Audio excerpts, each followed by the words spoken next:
अक्सर देखा जाता है कि जहां गुरु को भगवान से भी ऊपर दर्जा दिया जाता है, वही मल्लुडी में आज एक शिक्षक ने ऐसा कार्य कारित कर दिया है जिसके बाद आज पूरी मल्लुडी के साथ साथ कुशीनगर की जो जनता है वो आक्रोशित हुई। और इसी बीच घटना स्थल पर हमारे बीच भाजपा के वरिष्ठ नेता संतोष सिंह जी इसे भी जानेंगे जिस प्रकार से घटना आज मल्लुडी में पारित हुई, इसको लेके क्या? देखिए, पहली चीज तो एक विद्यालय है, ये विद्यालय में अक्सर हम भी आया करते थे, तमाम तरह के कार्यक्रम होते थे, सामाजिक कार्यक्रम होते थे, लेकिन गुरु शिष्य की परंपरा के साथ साथ मुझे लगता है कि जो व्यक्ति जिसका नाम मोइनुद्दीन बताया जा रहा है, प्रशासन ने तो उसकी गिरफ्तारी भी कर ली है, सक्षम थानाओं में उसके ऊपर कार्रवाई हो रही है, लेकिन उसको बर्खास्त किया जाए। उसको न समाज में रहने का अधिकार है, न किसी शैक्षिक संस्था में उसके रहने का अधिकार है। ऐसे व्यक्ति का पूर्णतः बहिष्कार होना चाहिए और जो भी सक्षम धारा हो, चाहे वो पॉक्सो हो चाहे उससे भी कड़ी कोई धारा हो, उस धारा में कार्रवाई करके उसको जेल भेजा जाए, उसको समाज में रहने का कोई। अक्सर यही देखा जाता है कि जो बाबा का बुलडोजर है वो दूसरे के ऊपर कड़ी एक्शन लेता है, क्या इस मामले में बाबा का बुलडोजर? मुझे लगता है कि यह कार्रवाई प्रशासन सक्षम धाराओं में लेकर के करेगी और इसके पहले की घटनाओं पर पूज्य योगी आदित्यनाथ ने लोगों को यह विश्वास दिलाया है और हमारी सरकार ने पिछले 7 साल में जीरो टॉलरेंस पे काम किया है। और कोई भी अपराधी होगा, चाहे वो किसी भी मत मजहब जात धर्म का होगा, अगर वो अपराधी है और इस तरह का कुकृत्य करता है तो उसको इस समाज में रहने का अधिकार है। मुझे पूरा विश्वास है कि महाराज जी द्वारा कोई न कोई कड़ा एक्शन लिया जाएगा। अगर इस विद्यालय के जो और भी लोग उनके साथ सम्मिलित होंगे, देखिए ये किसी एक व्यक्ति का काम नहीं है और मुझे लगता है ये घटना मैं जहां तक ग्रामीण लोगों से मुझे जानकारी जो मिली है, ये काफी समय से मिली भगत, अब उसमें कौन कौन उसमें है हम नहीं जानते हैं। यहाँ नाबालिग बच्चियां पढ़ती हैं, यहाँ तमाम तरह के परिवार के, अच्छे परिवार के लोग बच्चे यहाँ आते हैं और अगर इसमें और भी कोई संलिप्त हो, मैं तो प्रशासन से कहूंगा उनका भी हिसाब उनके ऊपर भी होनी चाहिए, उनके ऊपर भी कड़ी से कार्रवाई होनी चाहिए, ताकि दोबारा किसी विद्यालय में अपने बच्चों को, चाहे हम हो चाहे समाज का कोई भी व्यक्ति किसी विद्यालय में अपने बच्चों को बेचता है तो इस तरह का सामने का केस नहीं। लेकिन मोइनुद्दीन अंसारी जो है उनका समाजवादी पार्टी से नहीं ले सकते, अभी चर्चाओं में मोइनुद्दीन आए हैं, उसके बाद समाजवादी पार्टी की जो उनकी मंचों से भाषण वो भी लगातार वायरल हो रही है, इसको लेकर? देखिए, एक बात हम बताएं, हम इसको राजनीतिक रंग देना नहीं चाहते हैं। रही बात वो अगर किसी राजनीतिक दल से हैं और किसी मंच से वो बोलते हैं तो ये हमारा दुर्भाग्य नहीं है, उस पार्टी का भी दुर्भाग्य है जिस मंच पे वो जाकर के इस तरह का वक्तव्य देते हैं, भाषण देते हैं या जो भी बात कहते हैं, वो तो उस पार्टी के लिए दुर्भाग्य है। और एक चीज और जान जाइए, चाल चरित्र स्वभाव जो है, आप जैसे जिस प्रवृत्ति के साथ लोगों के साथ रहिएगा, जैसे लोगों के साथ आप उठिए बैठिएगा, जैसे आप समाज में रहिएगा, तो स्वाभाविक है कोई ऐसा तो हो सकता है जिस दल से वो जुड़े हों उसका नेचर ऐसा रहा, उसका स्वभाव ऐसा रहा हो, तो ये उनका विषय है और इस पर विचार करना चाहिए।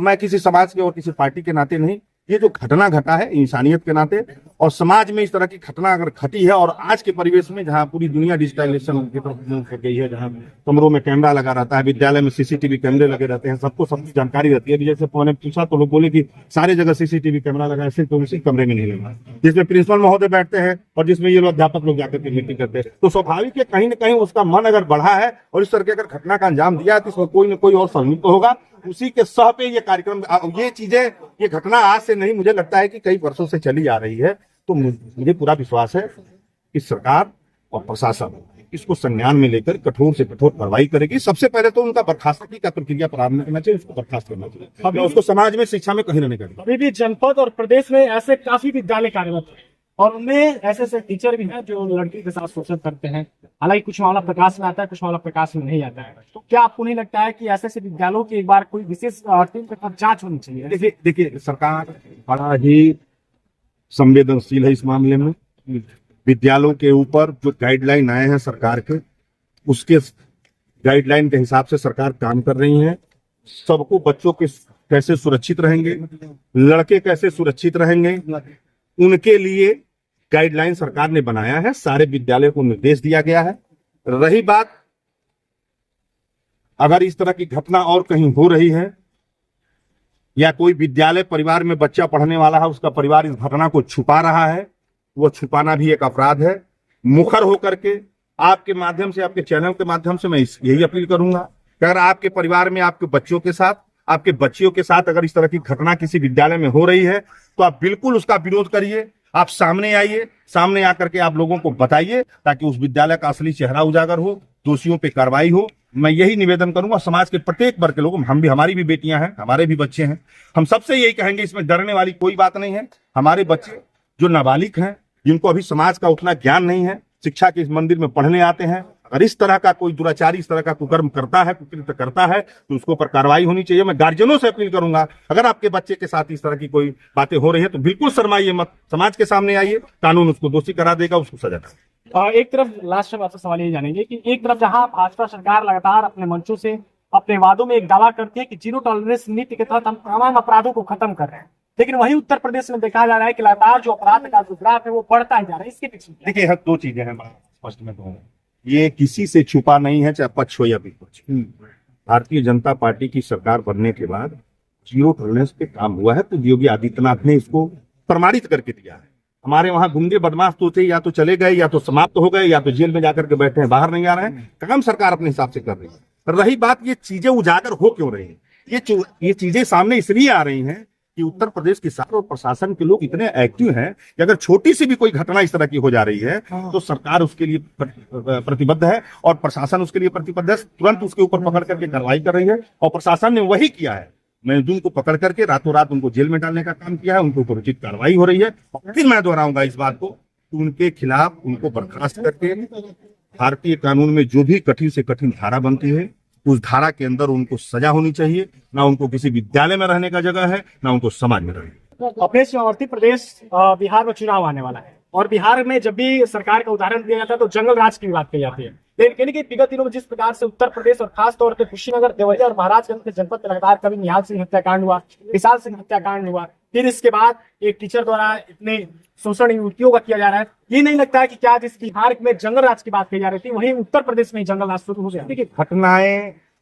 किसी भी सरकार में हो, अगर उत्तर प्रदेश की सरकार में घटना हुई है और इस तरह का कोई अपराध हुआ है तो सरकार ने उसको उजागर किया है और दोषियों के ऊपर कड़ी से कड़ी कार्रवाई की है। देखिए, प्रशासन मुस्तैद है, प्रशासन में कोई कमी नहीं है, प्रशासन पूरी तरीके से जो अगर अपराध करता है उसको पकड़ करके उचित सजा दिलाती है। रही बात जंगल राज की, तो उत्तर प्रदेश में जंगल राज हुआ करता था, अब जंगल राज उत्तर प्रदेश में है और ना ही हमारे बिहार में है। देखिए, पक्ष विपक्ष का काम है हर विषय पे राजनीति, राजनीतिक लोगों का काम है राजनीतिक बयान देना। मैं राजनीतिक पार्टी से जुड़ा हूं, एक पार्टी दल का कार्यकर्ता जरूर हूं, लेकिन नेता जरूर हूं, लेकिन एक चीज जरूर कहूंगा, इसमें कहीं ना किसी पार्टी को दोष देने की बात है और न किसी सरकार को दोष। सरकार सक्षम है, और सक्षम है इसीलिए यह चीजें सामने आ रही हैं। और मैं आपको विश्वास दिलाता हूं कि उत्तर प्रदेश में कोई भी घटना होगी, सरकार और प्रशासन संज्ञान में लेकर के उसके ऊपर उचित कार्रवाई करेगी। उनको जेल जाना होगा, ना उनको समाज में जगह मिलेगी, ना आपके बीच हमारे बीच मिलेगी, कहीं उनका ठिकाना। चलिए ठीक है, अभी हम उसी विद्यालय पे हैं जिस विद्यालय में विगत दिनों में वीडियो वायरल हो रहा था और जिसमें एक शिक्षक मैनुद्दीन द्वारा एक लड़की का यौन शोषण। हालांकि उसके बाद से तमाम यहाँ पे लोगों के बीच आक्रोश का माहौल बना, और आक्रोश के माहौल के बाद कहने की यहाँ पे धरना प्रदर्शन जैसी स्थिति भी उत्पन्न हुई, जिसको देखते हुए तमाम यहाँ के उच्चाधिकारी, तमाम यहाँ के हिंदुवादी नेता या फिर भाजपा के यहाँ के चेयरमैन की बात की जाए, भाजपा के बड़े बड़े नेताओं का जो जमावड़ा है इस विद्यालय पर लगने लगा। और उसके बाद कहीं कहीं यहाँ तत्काल प्रभाव में कार्रवाई हुई है, दिखाई दी कि जो यहाँ का मैनुद्दीन अध्यापक था उसको तत्काल प्रभाव में निलंबित कर दिया गया। इसके साथ साथ कहीं कहीं यहाँ के जो प्रिंसिपल थे उनको भी निलंबित किया गया, और साथ ही साथ प्रिंसिपल के ऊपर भी कार्रवाई की जो कांच है उठी हुई है। लेकिन जिस प्रकार से विगत दिनों में आपने देखा हुआ कि योगी आदित्यनाथ इस प्रदेश के यशस्वी मुख्यमंत्री का जो बुलडोजर है वो तीव्र गति से काम कर रहा था, तो क्या इस बार योगी बाबा के बुलडोजर में डीजल भरकर और ऐसे ऐसे अपराधियों के घरों पर बुलडोजर कार्य चलाने का कार्य क्या भारतीय जनता पार्टी करेगी? क्या जिस प्रकार से सदैव से घटनाएं अच्छे और सस्ते बिस्तरों में जाके दब जाती हैं, शांत हो जाती हैं, क्या फिर से यह भी घटना वैसे ही बिस्तरों में शांत हो जाएगी? या फिर हमारे देश में बहन और बेटियों के साथ अत्याचार करने वाले, हमारे देश में बहन बेटियों का शोषण करने वाले लोगों पर बुलडोजर चलेगा?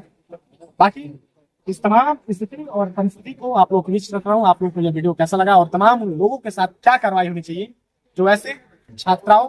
ऐसे शिष्यों के साथ पुरुष की चोला ओढ़कर हैवान और दरिंदा बन के तमाम लोगों का शोषण करेगा? बाकी मैं पूर्वांचल भारत के साथ प्रकाश मिश्रा, नमस्कार, जय हिंद।